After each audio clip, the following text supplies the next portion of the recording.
Yeah, well, listen, I mean, I've been surprised of it. And listen, it might have happened in little corners, like some people have said, but I promise you, Gabs, within a dressing room environment, I retired in 2008.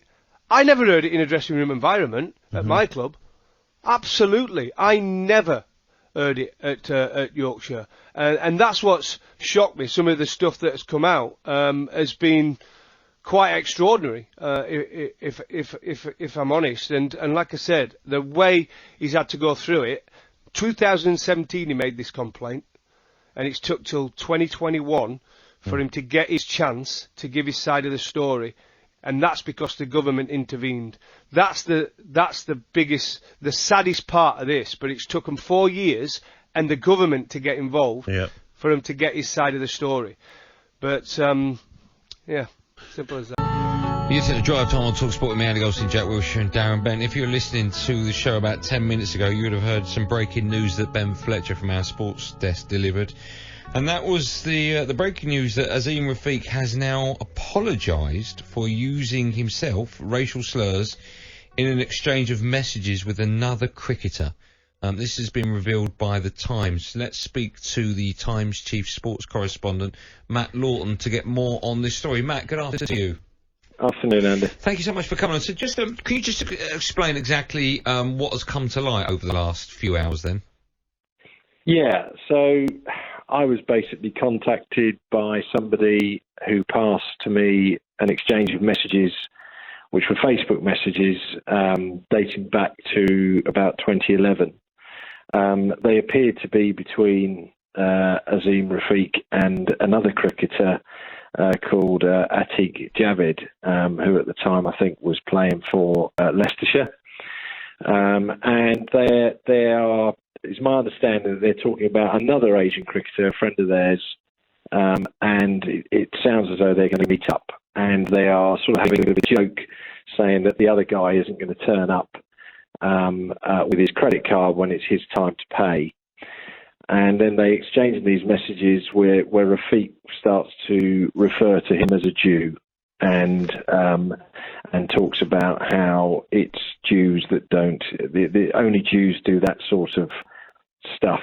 He says in these messages.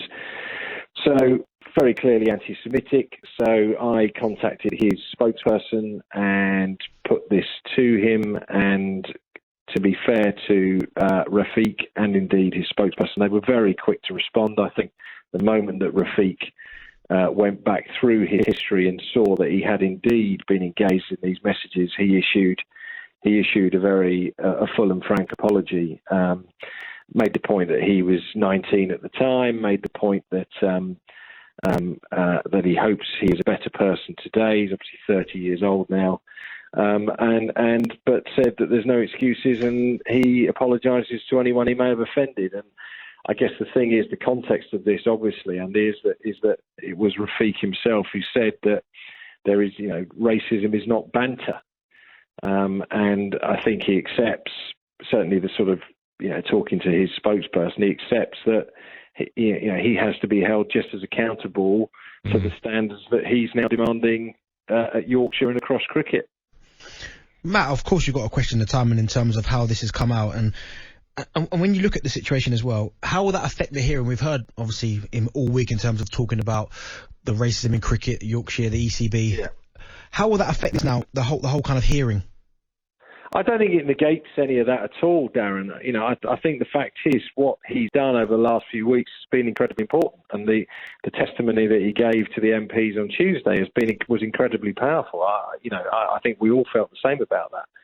But as journalists, if I can just say this, when you get presented with that, it is not for us to decide that while we will report the abuse of Asian cricketers from white British cricketers or white British officials or whoever, it's not for us then to decide that we'll then ignore when an Asian cricketer may have said something anti-Semitic about the Jewish community. It's not for us to determine who's right and who's wrong here. Yeah. And the fact of the matter is, he has very quickly taken responsibility for it and apologised for it. Do you think it hurts his credibility even a little bit? I don't think it helps it, but as I say, I still think that all the points he's made are valid. The fact of the matter is, Darren, most of the cricketers have admitted to what and apologised to him for what happened. You know, so there was still a racism problem at Yorkshire. Yeah. There still probably is a racism problem at Yorkshire. It doesn't change that. But as I say, yeah, you can question the timing. I actually don't know the original source of this information. I don't know where it's actually come from. I say that completely sincerely. It's been sent to me. I then speak to my boss. It's discussed by the Times hierarchy, and we feel that as journalists we have to report it and we have to put it to him. Where does he go from here, Matt? Where does he go? Yeah, I think because the reason I ask that, Matt, is what you've said. It doesn't brush under the carpet the problems within cricket and Yorkshire, etc. And the EGB doesn't. That's still very much evident. There's still obviously racist. I get all that, but I personally feel a little bit let down by him. Here I am seeing him. Yeah. Talk about it in Parliament, and there's not one doubt in my mind the horrors he went through. But all of a sudden it comes out the next day, and I'm like, well, hold on a minute, you've done it as well. Yeah.